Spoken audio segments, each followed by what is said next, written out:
Hello, and welcome to American Catholic History, brought to you by the support of listeners like you.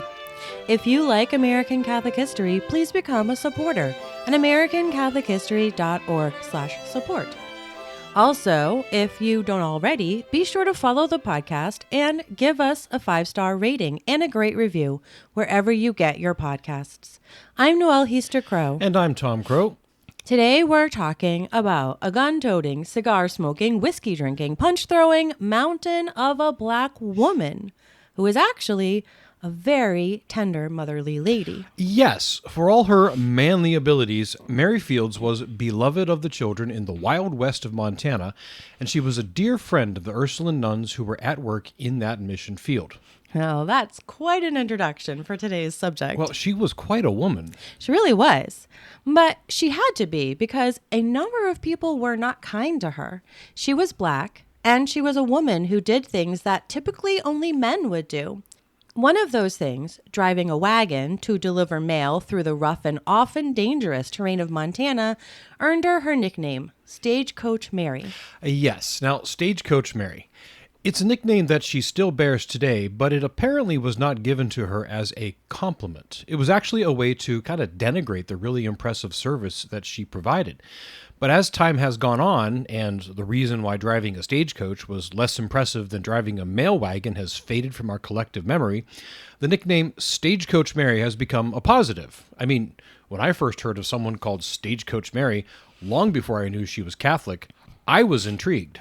And then when we found out she was Catholic, we just had to do an episode about her. So let's get to it and talk about the incredible life of this gentle but fearless woman. Yeah, one of the first cool things we should note is that a good bit of what we know about her comes from a surprising source. That's right. In 1959, the great Hollywood actor Gary Cooper wrote an article about her for Ebony magazine. Cooper grew up in Montana and actually knew Mary Fields as a child. He was born in 1901 and she died in 1914. So while we have other sources as well, that article by Cooper is one of the biggest reasons Stagecoach Mary's story stayed alive. And as an aside, Cooper himself is the subject of another of our episodes. He was born Episcopalian and had a number of issues with morality, to say the least, in his day, but he had a late-in-life conversion to Catholicism and a rather beautiful death with the sacraments. Okay, so now let's actually get into the story of Mary Fields. She was born into slavery in Tennessee in 1832. Nothing much is known about her early life apart from that, until after slavery was abolished in 1865. She was about 33 when that happy day came about. Right, and this is where we pick up her story. Once she was a free woman, she worked various jobs along the Mississippi River, including as a stoker on riverboats. Eventually, she was hired as a domestic servant, seems like she was a nanny, for a judge in Florida. When the judge's wife died in 1883, Mary Fields took the 5 children to Toledo, Ohio, to live with their aunt. Their aunt was Mother Mary Amadeus of the Heart of Jesus. Mother Amadeus, as she was known, was the superior of the Convent of the Sacred Heart, a community of Ursuline nuns in Toledo. Now, Mother Amadeus would eventually go on to establish the first Ursuline communities in Montana and Alaska.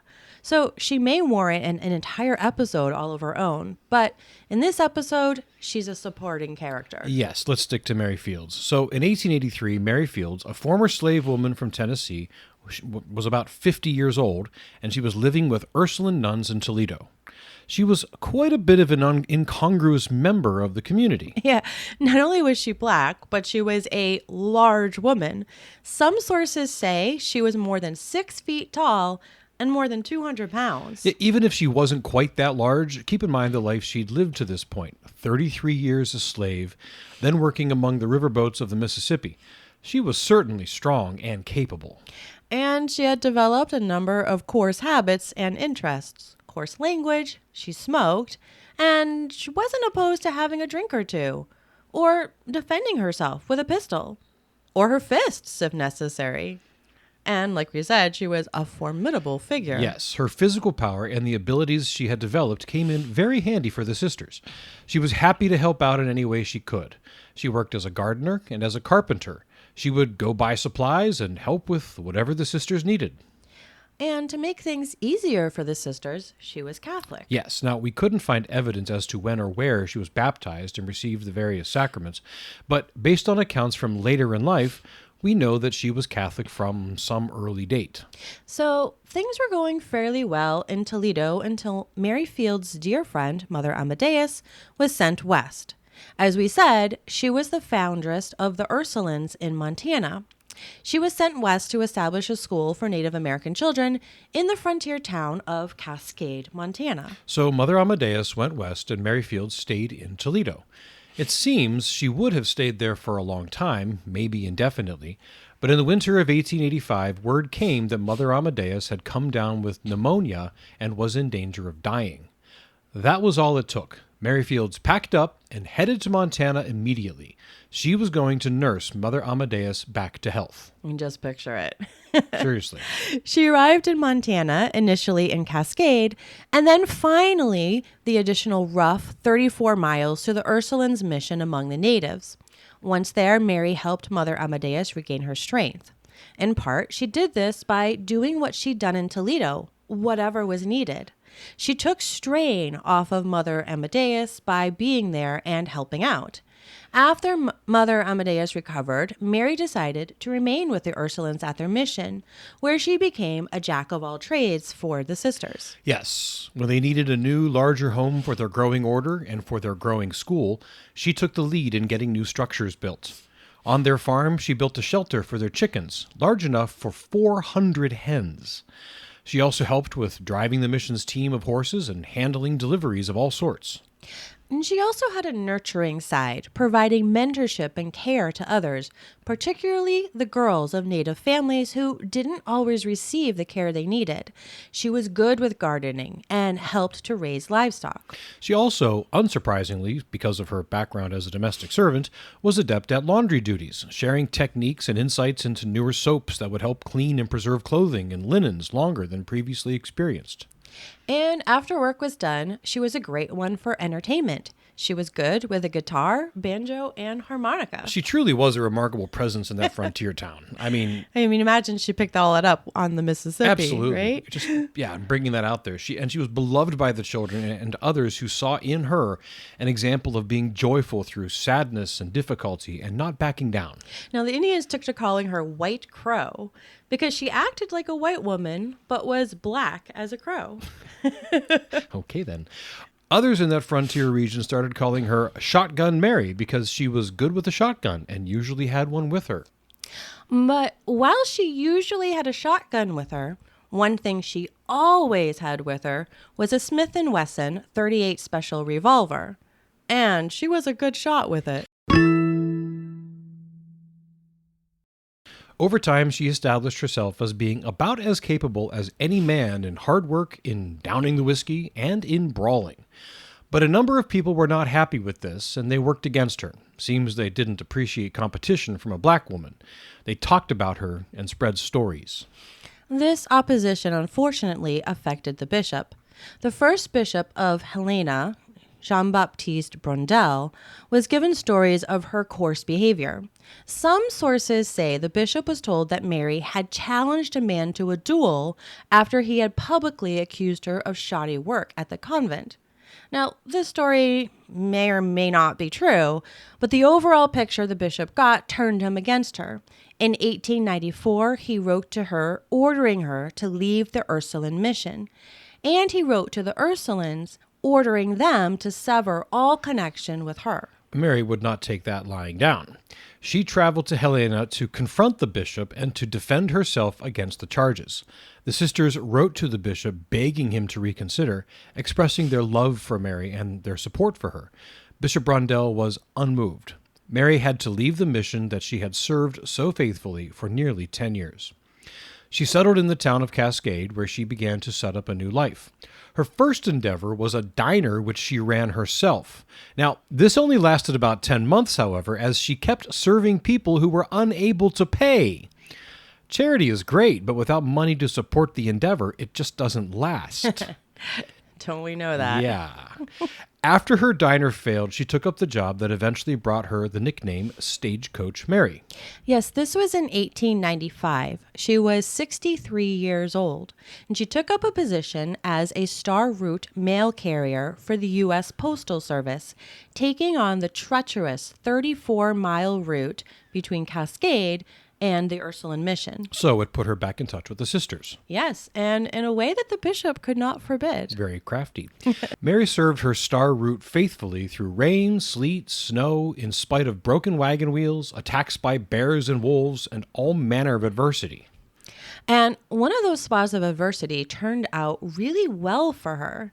It seems that while she was Catholic from some early part of her life, she had stopped practicing the faith. Yeah, it may have been in response to the rejection from the bishop if it hadn't happened earlier. Maybe. But in the story Gary Cooper told to Ebony magazine in 1959, he said that once, when making the trek to the convent, Mary was thrown from the mail wagon. She was in bad shape when she arrived at the convent, and the nuns took her in and cleaned her up and gave her a place to stay for the night. When she woke up the next morning, the sisters, who had never stopped inviting her to return to the sacraments, had a new set of clothes and a veil for her, which they had made overnight. Mary was so moved that she returned to the church that morning, going to confession and receiving communion. Just beautiful.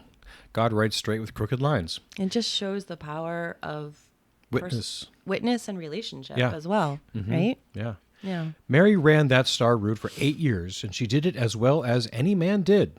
This rankled a number of people in the community. Rather than acknowledge the very impressive and important role she played as an essential hauler of important cargo, for reasons known only to them, they had to dismiss her. They called her Stagecoach Mary because driving a stagecoach was far less important. Now, from what I could gather, a stagecoach, it just took people from one nice place to another along nice roads, and if the weather wasn't nice, that didn't necessarily go. So driving one of those was a run-of-the-mill sort of thing.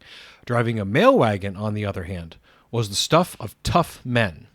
Mary did it, but they didn't want to give her credit, so they called her Stagecoach Mary.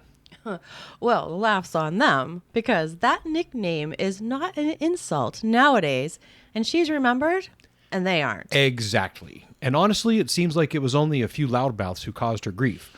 Local children and the natives loved her. Her birthday was considered a local holiday, and the kids would get the day off school. The catch was, she wasn't exactly sure when her birthday was, so she would pick days here and there and declare them her birthday. She usually had at least 2 birthdays each year. The kids loved her. I bet.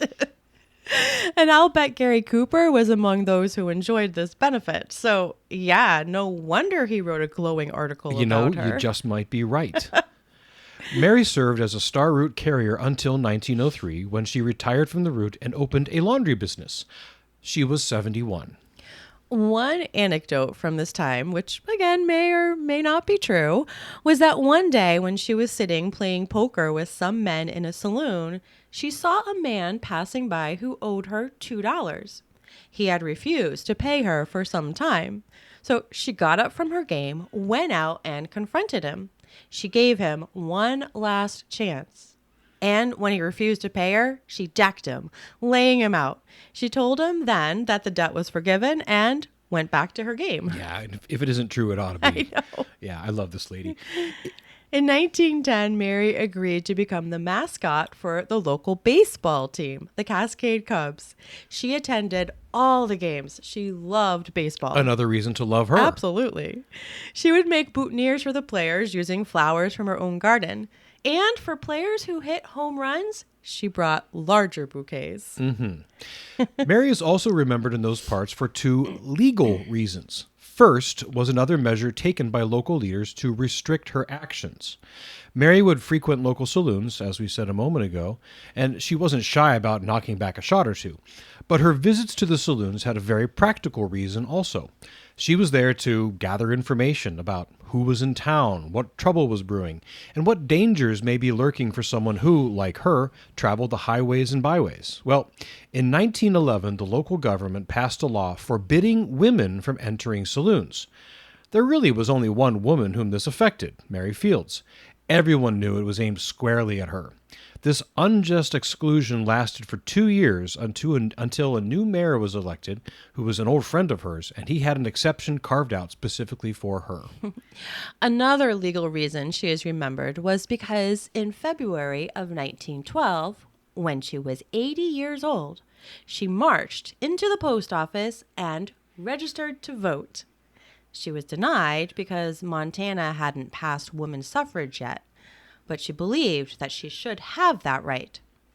For her trouble, her house and laundry business were torched by a few bad people. But importantly, many members of the community rallied to her help and rebuilt both. That's awesome. Happily, Mary Fields lived to see women's suffrage become a reality. Montana gave women the vote in 1914. Mary Fields died in December of that year at 82 years old, so while she may have been too ill to cast a vote herself, she was the first woman to attempt to register to vote in Cascade, and she lived to see that right secured. Her death was mourned far and wide. Many came to view her casket, which was placed in the lobby of the newly built Cascade Opera House for a time to allow for greater viewing. At her funeral mass, her casket was reportedly hidden from view behind all of the bouquets that had been sent as a tribute.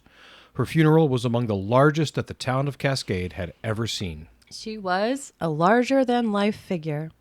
Some were unsettled by her because of her abilities, because she just didn't do what a black woman was expected to do. They did their best to knock her down and put her in her place, but she wouldn't let them.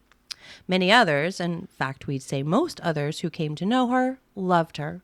She had lived a long life of hard work, but it was a life filled with joy, devoted service, faith, and love. And that's a legacy that will always outshine. This has been American Catholic History. If you enjoy American Catholic History, please become a supporter. We've got perks for supporters. Get information on how to become a supporter and the perks at americanCatholicHistory.org/support. Also on our website, sign up for our newsletter, learn more about Mary Fields, see about our pilgrimages, and find other great stories from American Catholic history. We also love the great reviews our listeners leave. Those and the 5-star ratings help others find us. You can email us feedback, questions, tips for episode topics, or other comments at feedback@americancatholichistory.org. You can find us on Facebook at facebook.com/American Catholic History, on Instagram at ACH_podcast, and follow us on Twitter at ACH1513. I'm Noelle Heaster-Crowe. And I'm Tom Crow. Thanks for listening to American Catholic History, brought to you by the support of listeners like you.